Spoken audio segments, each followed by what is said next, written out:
Em nome do Pai que me criou, do Filho que me resgatou, do Espírito Santo que me santificou, divina vontade, reina na minha vontade, ó minha mãe, eu te amo e tu me amas. Dá-me um gole da vontade divina para minha alma, abençoa-me, Mãe, para que eu possa fazer todas as minhas ações diante de vossos olhos maternais. Eu não sou nada, Deus é tudo. Pai, eu te amo. Suprema Majestade, eu venho, sua divina vontade, em nome de todos, do primeiro ao último homem que existirá na terra, para dar a ti as homenagens que tem de direito, as adorações, os louvores, o amor que cada criatura lhe deve, as ações de graça e fazer todas as reparações por todos e por cada pecado. Vem, Senhor, na tua divina vontade, dou-te a minha vontade humana, por meio do Imaculado Coração de Maria, que possui todos os dons e os frutos da divina vontade. Dá-me a tua divina vontade. Vem, divina vontade, nesta ação que estou a fazer e em todas as ações que farei durante este dia. Amém, Fiat. Continuando a leitura e reflexão do volume 8 do Livro do Céu, da Serva de Deus, Luísa Picarreta. Dando continuidade, o trecho é 48, 5 de setembro de 1908. Segundo o seu estado, a alma sente os diversos efeitos da presença de Jesus. Falando com o confessor, ele dizia: que terrível será ver Deus indignado. Tanto é verdade que, no dia do juízo, os ímpios dirão: Monte, sepulta-nos, destrói-nos, para que não vejamos a face de Deus indignado. Tinha lido isso já, mas né? E eu dizia: em Deus não pode haver indignação, raiva, antes é segundo o estado da alma. É o estado da alma. Se é boa, a presença divina, suas qualidades, seus atributos, a atraem toda em Deus, e ela se consome mergulhando toda nele. Se é má, sua presença a oprime, a rechaça longe dele, e a alma, vendo-se rechaçada e não sentindo nela nenhum germe de amor para com um Deus tão santo, tão belo, e ela tão feia e má, quereria afastar-se de sua presença, mesmo destruindo-se a si mesma, se fosse possível. Portanto, em Deus não há mutação, senão que segundo somos nós, assim se sente os efeitos. É como refleti uma vez sobre o céu e o inferno, né? A condição é da alma.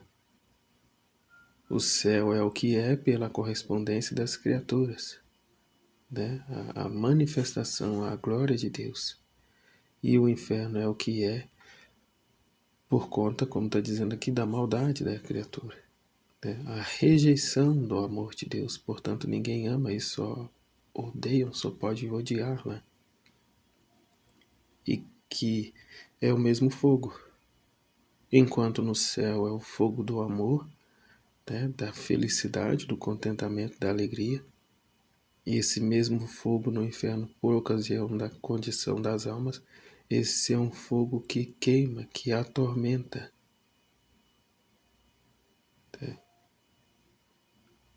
Mas como está dizendo aqui, Deus é o mesmo. Deus não pode haver indignação, raiva. Antes é segundo o estado da alma. É o estado que a alma se encontra. Mas o fogo que queima é o mesmo. Porém, para os que corresponderam ao seu amor é felicidade. Para os que o rejeitam, né? O rejeitaram, não o acolheu, não o recebeu, é um fogo da justiça. É um fogo que atormenta. Portanto, em Deus não há mutação, senão que segundo somos nós, assim sentem os efeitos. Depois pensava entre mim: Quantos desatinos disse, quantos desatinos disse. Por isso, ao fazer a meditação durante o dia, enquanto Jesus veio, me disse: minha filha, está bendito que eu não me mudo, senão que conforme muda a criatura, assim sente os diversos efeitos de minha presença. Com efeito, né, até aqui também a insegurança que as pessoas têm, né? Foi falado outro dia e uma vez aqui mesmo na paróquia, o padre falou, né, quem quer ir para o céu, Jesus viesse agora e dissesse que iria te levar, quem iria? Ninguém levantou a mão. Ninguém quis ir para o céu. Né? Todo mundo tinha ainda muitos planos e projetos a se concretizar. Né? Então, muito estranho é o apego da pessoa, né? O apego ao humano das pessoas e, ao mesmo tempo, ainda essa indisposição, né, para com Deus. Ama mais a si mesmo que a Deus. Ama mais esta vida longe de Deus do que a eternidade junto a Ele. É assim a importância, né, de dia a dia irmos já fazendo esse desapego, indo já preenchendo esses vazios do amor em nossa alma, a fim de que assim que Ele vier prontamente respondamos: eis-me aqui. É como Luísa, que chorava continuamente, né, querendo morrer para poder ir para o céu, para unir-se finalmente e plenamente com Ele.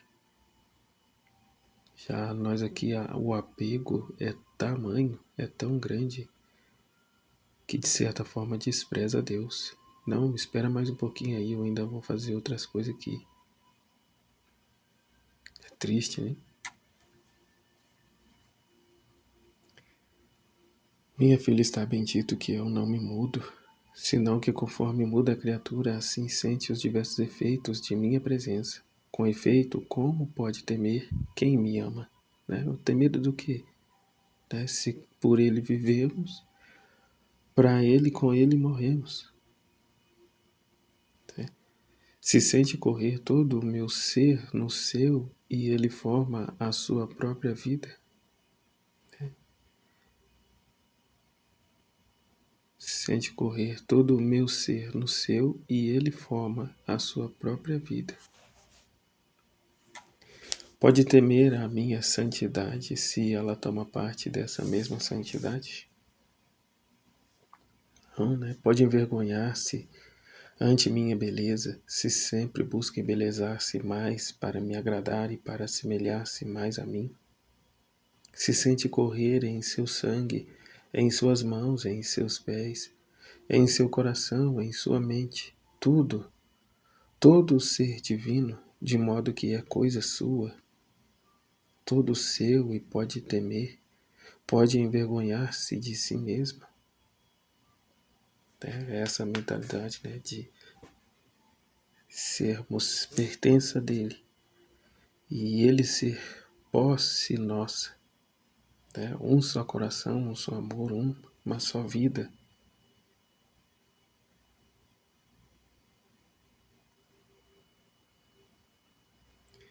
Isso é impossível, né? Temer todos esses atributos, toda essa vida. Isso é impossível, minha filha. É o pecado que lança tal confusão e desordem na criatura, que é o apego, o amor próprio. E com isso, a desordem e o pecado, né? Decorrente do pecado, da vida de pecado. Né? Porque teme, é por isso que não quer aceitar o convite de Jesus, porque ela sabe que ela está, né, com o rabo preso na terra. Sabe que tem ainda pecados, pecadinhos, né, pecadinhos de estimação. E portanto não quer, porque teme o inferno. Né? Porque tem o rabo preso. Né? É o pecado que lança tal confusão e desordem na criatura, a ponto de querer destruir-se para não sustentar minha presença. O dia do julgamento será terrível para os maus. pois não vendo neles germe de amor, mas sim ódio para comigo, minha justiça me impõe não amá-los. E assim com as palavras que não se amam, não se quer tê-los perto, e se usam todos os meios para afastá-los. E eu não quero tê-los comigo, nem eles quererão estar. Nos rechaçaremos reciprocamente. Só o amor é o que une tudo e faz feliz a tudo. Pois bem, né? Então se eu estou com os vazios do amor, né, preenchidos com amor a Deus, ao invés aqui de rechaçarem reciprocamente, o que se dá é o contrário. Né? O que já vive é o contrário. Né? Esta união, esta fusão, né, contínua. Só o amor é o que une tudo e faz feliz a tudo. É o que diz, né? Só entrará no céu o amor e a sua vontade, a vontade de Deus. Tendo em nossa alma os vazios do amor a Deus, preenchidos com o amor dele, nem mesmo o purgatório terá o que trabalhar em tal alma. Né? Que o ofício do purgatório nas almas é preencher os vazios do amor que há nela com o amor a Deus, né? Purificar todo esse amor. Se estamos de tal forma fundidos a Ele, né? Preenchidos do amor dele, não tem purgatório, não tem o que fazer no purgatório.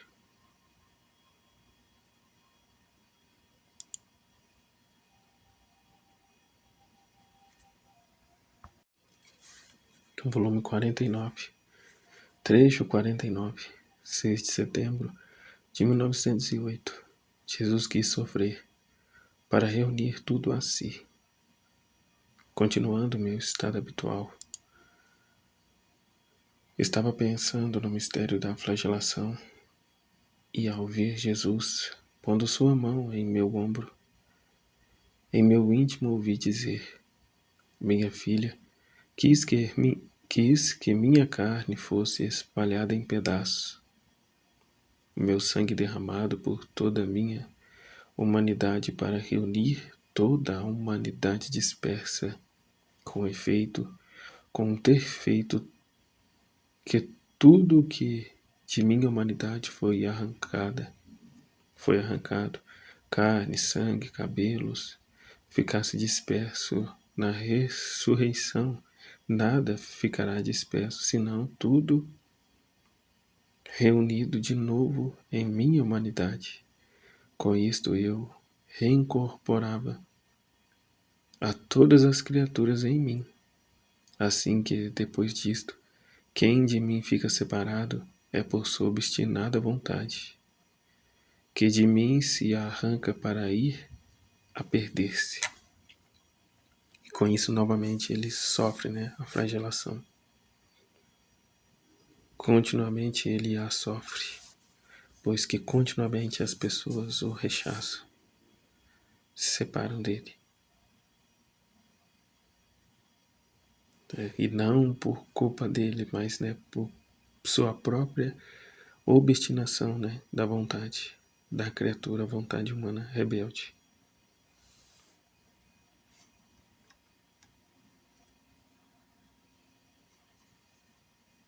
Trecho 50, 7 de setembro de 1908. De quantas coisas a alma se priva na terra, outras tantas terá no céu. É muito importante. Quantas coisas a alma se priva na terra, outras tantas terá no céu. É onde as criaturas valorizam tanto esta vida, né? É os bens terrenos, as coisas materiais. E tem certas coisas à custa de tanta perturbação, né? Às custas de tanta perturbação, manifestando que é claramente que não é a vontade de Deus, não, mas eu quero, eu preciso, eu mereço, eu trabalhei, eu tenho que ter, eu tenho que fazer, né? E assim por diante. Né? É o que estava falando do pecado ainda há pouco, que afasta, que fecha a mente e o coração da criatura para enxergar Deus, para se ocupar de Deus, para querer as coisas de Deus, para viver isso aqui. Quantas coisas a alma se priva na terra por amor a Deus, outras tantas terá no céu. É que quanto mais se tem, mais ocupação terrena, humana, você adquire. Quanto menos coisas se tem, menos apegados estamos e dispostos a ir com Ele quando assim Ele o chamar. Né? E não ter nenhuma atitude daquela, não, eu ainda preciso realizar isso aqui, né? Blá, blá, blá, blá, blá. Encontrando no meu estado habitual, assim que veio o bendito Jesus me disse: minha filha, quanto mais coisas a alma se priva aqui, né? Tempo desnecessário, tem com desgosto, né? Não, tanto faz como tanto fez, né? Porque o centro, a preocupação dela, o olhar dela está em Deus, nas coisas do alto. Quanto mais coisas a alma se priva aqui, outras tantas de além terra, no céu, assim quanto mais pobre na terra, tanto mais rica no céu. Quanto mais privada de gostos, de prazeres, de diversões, de viagens, de passeios na terra, tantos gostos, prazeres tomará em Deus. Que aqui, não vou na missa não, porque eu tenho que, esse final de semana eu vou pra praia e tal, eu vou pra chácara, eu vou, né, pra tanto lugar. Aí por isso eu não posso ir na missa não. Outro dia eu tô para ir em Aparecida, aí eu vou na missa lá. Né? Quando eu vou em Aparecida, não sei, mas o dia que eu for em Aparecida, eu participo da missa lá. Né? Como se Aparecida fosse um centro turístico, né? E a missa fosse uma atração turística. Né? Lá, quando estiver passeando, né? Aí eu vou. Né? Quanta coisa a alma se priva na terra, outras tantas terá no céu. Prioriza-se aqui, ó, os gostos de prazeres, de diversões, de viagens, de passeio na terra. Prioriza-se tudo isso daqui e negligenciam o amor a Deus. Negligenciam encher os vazios do amor com amor a Deus. Mas está que está transbordando do amor, né? As criaturas, as coisas, as condições, ao dinheiro. Assim que tanto se priva disso, tantos gostos, prazeres tomará em Deus. Como ele disse, né, nas Sagradas Escrituras, receberá 100 vezes mais. Oh, como passeará nos espaços dos céus, especialmente em os céus imensuráveis dos atributos de Deus, porque cada atributo é um céu e um paraíso a mais. E de entre os bem-aventurados, quem entra apenas, e pode-se dizer que fica como o princípio dos atributos de Deus. Pode-se dizer que fica como o princípio dos atributos de Deus. Fica este como o princípio dos atributos de Deus. Quem caminha ao meio, quem ainda mais dentro, e quanto mais caminha e se aprofunda, gosta mais, goza mais, diverte-se mais, mas isso se dará à medida que o quão desapegado na terra fostes, o quanto o seu único interesse fostes, né, conhecer a Deus, estar unido a Deus, ser encontrado com Ele, correspondente a Ele. Eis o porquê, né, dos filhos da divina vontade serem estes que preencherão esse vazio que há em torno do trono de Deus, né, que está vazio. porque, segundo o livro do céu, Jesus diz que este lugar está reservado aos que largaram tudo para ocupar apenas do seu divino querer, enquanto ainda em vida, enquanto ainda na prisão do corpo, que renunciaram à sua vontade, né, por completo, para viver com a vontade dele. Então, este lugar está reservado a esses, né, a esses filhos da divina vontade, a estes outros Cristos. Quem mais desprezado, mais honrado? Quem mais pequeno, maior? Voltando um pouco, então, quem deixa a terra toma o céu, mesmo que seja uma pequena coisa. Né? Aqui vai ser conforme a correspondência de cada um, conforme o desapego, o despojamento de cada um.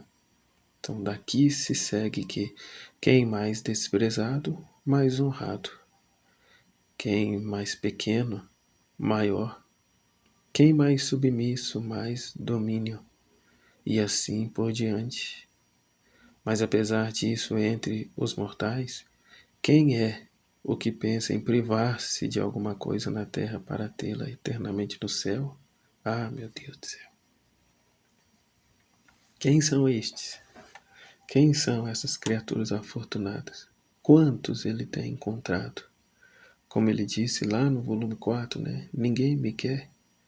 Querem a mim, mas querem também os seus prazeres, os seus contentamentos, seu isso, seu aquilo, né? A estima. Mas a mim só muito poucos. Como ele está dizendo aqui, né? Quem pensa em privar-se de alguma coisa na terra para tê-la eternamente no céu? Quase ninguém. Quase ninguém. Ai, ai. 3:51, 3 de outubro de 1908. É que quer as coisas para ontem, né? Eu não posso esperar, eu quero as coisas para ontem.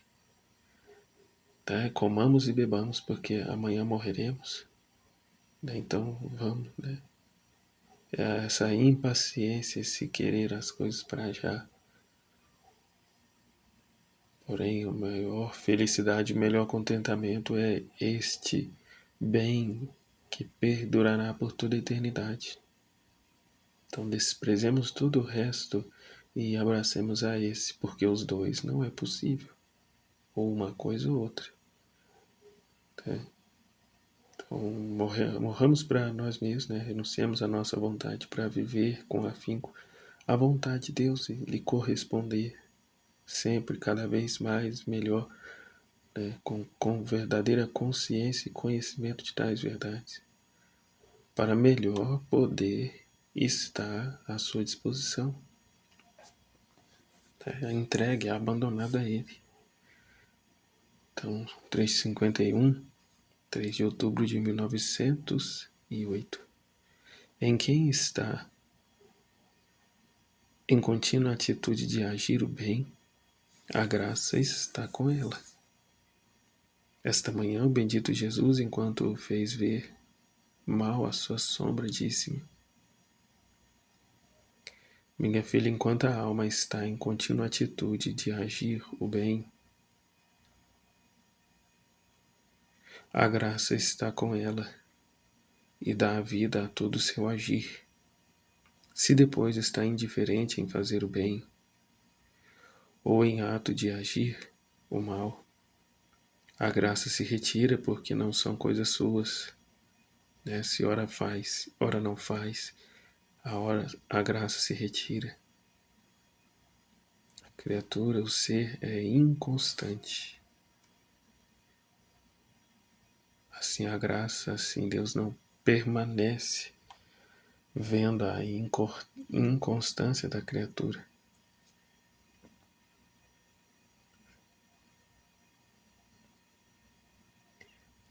A graça se retira porque não são coisas suas, e não podendo tomar parte nem fornecer-lhe sua mesma vida, com sumo pesar se afasta. muito pesaroso por isso.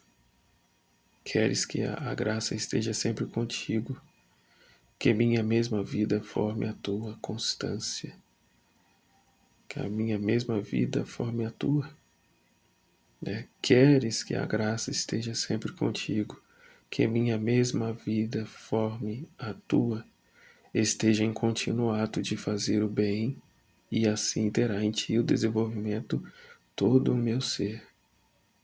E não terá que te doer tanto se alguma vez não tiver minha presença, porque não me verá mais, me tocará em todo o seu obrar, e isso diminuirá em parte a dor de minha privação. É ele encontrar onde repousar tua cabeça. Né? Como ele diz, a raposa tem as suas tocas e os passarinhos seus ninhos, mas o filho do homem não tem onde repousar a cabeça. Não tem, porque a criatura está cheia de si. É como São José que procurava um lugar para a luz vir ao mundo e não encontrou. O que encontrou foi um estábulo, né, pobre, humilde, simples. E assim Jesus quer nos encontrar, né, na nossa pequenez, na nossa miséria, pobre, humilde, simples, consciente, né, com o autoconhecimento de quem somos e quem Ele é, né, mas com toda reta intenção de lhe corresponder, de lhe formar esse quarto, de dar a Ele, né, esse vazio, né, formar esse vazio para Ele, para sermos plenos, cheios dEle, né, das coisas dEle, né, da atenção a Ele e o pleno esquecimento, esvaziamento de nós mesmos. Né, o privar-se, o deixar-se privar-se de tantas coisas inúteis e até, por que não, santas, lícitas, mas para em tudo buscarmos a maior glória de Deus, a maior vontade de Deus, aquilo que é a vontade querida dele, né? Ou retornar ao propósito a que fomos criados, né? Corresponder àquilo pelo qual ele nos trouxe a essa terra, né? Para sermos, para vivermos para a glória dele, para o conhecer e amá-lo com todas as nossas forças, né? Sem nunca olhar para si, sem nunca buscar reconhecimento, né? Agradecimentos, bênçãos. Né? Ao humano nada foi, já deu,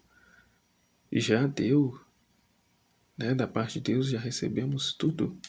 E Deus continua a mendigar o nosso amor, né? Morreu por nós, né? Para que nós pudéssemos viver a vida dele. E tomamos a vida dele para viver, né? No pecado, para viver no nosso bel prazer, nos nossos vícios, nas nossas paixões, nos nossos interesses.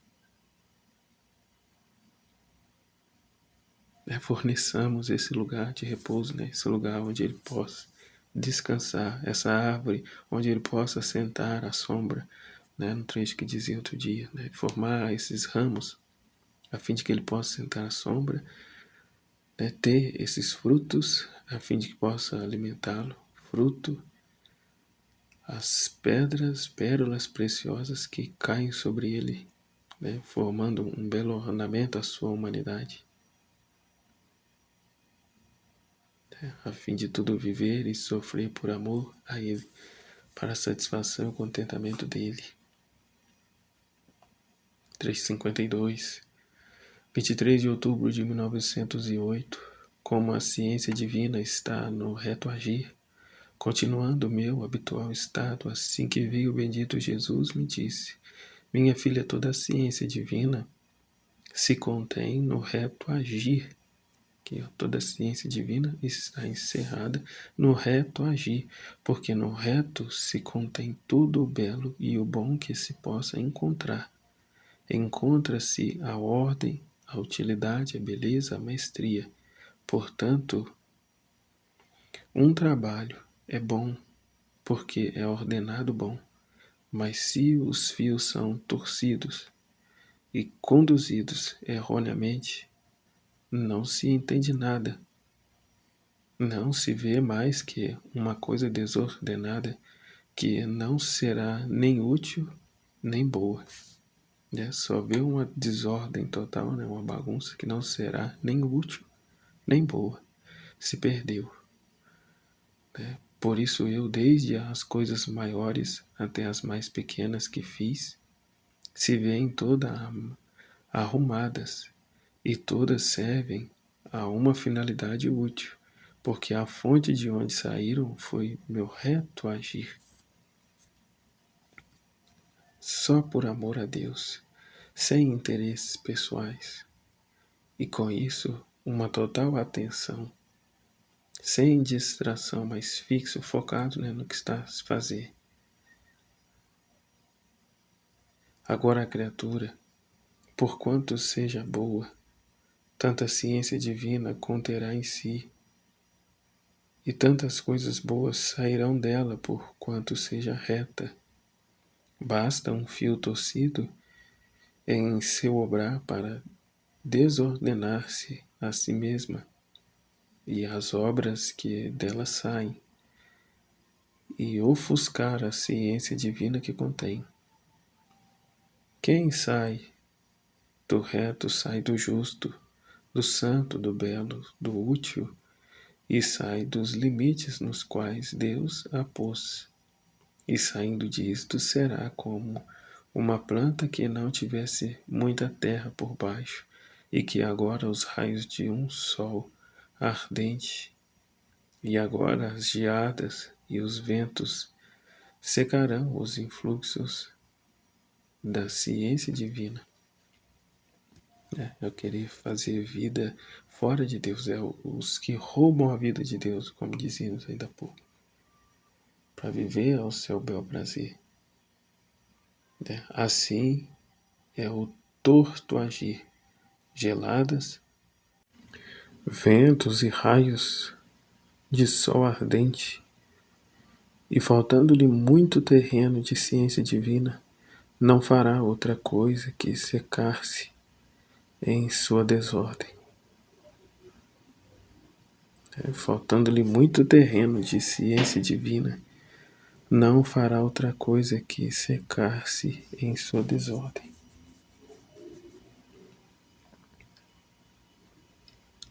Lhe falta a terra,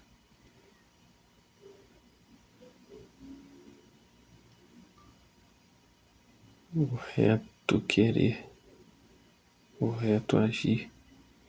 353, 20 de novembro de 1908.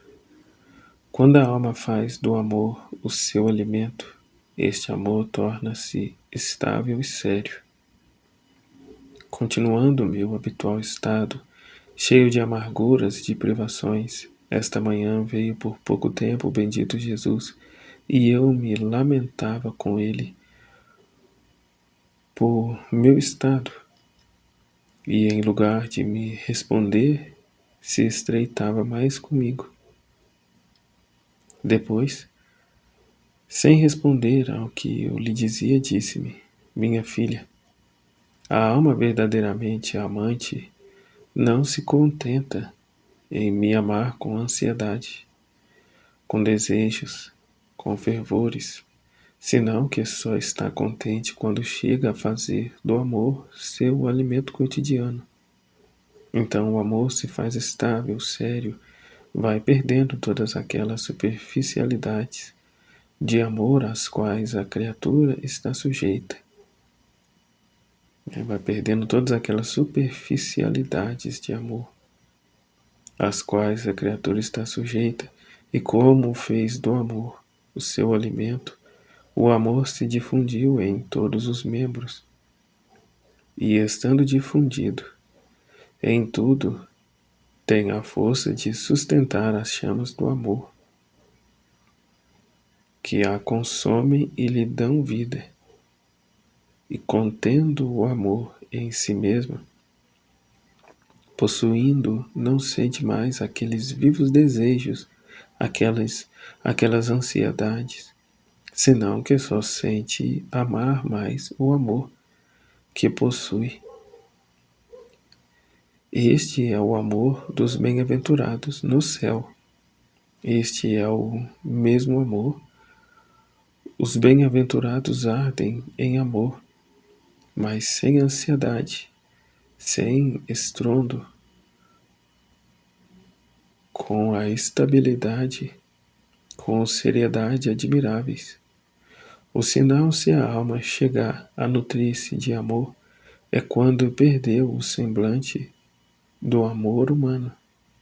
Porque se vêem só desejos, ansiedades, favores, é assim de que o amor não é seu alimento, senão que só alguma parte de si dedicou ao amor.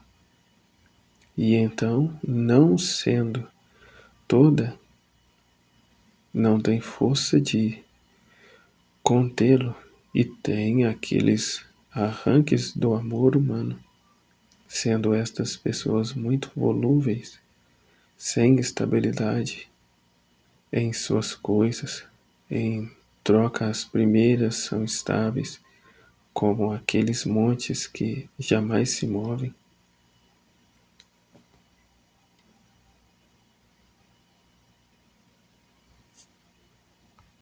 Então tá aqui, ó, o sinal, se a alma chega a nutrir-se de amor, é quando perdeu o semblante do amor humano, né? O desapego de si mesmo, o desprezo às coisas do mundo. Porque só se vêem, porque se vêem só desejos, ansiedades, fervores, é sinal de que o amor não é seu alimento, senão que só alguma parte de si dedicou ao amor. É a virtude, a santidade das virtudes.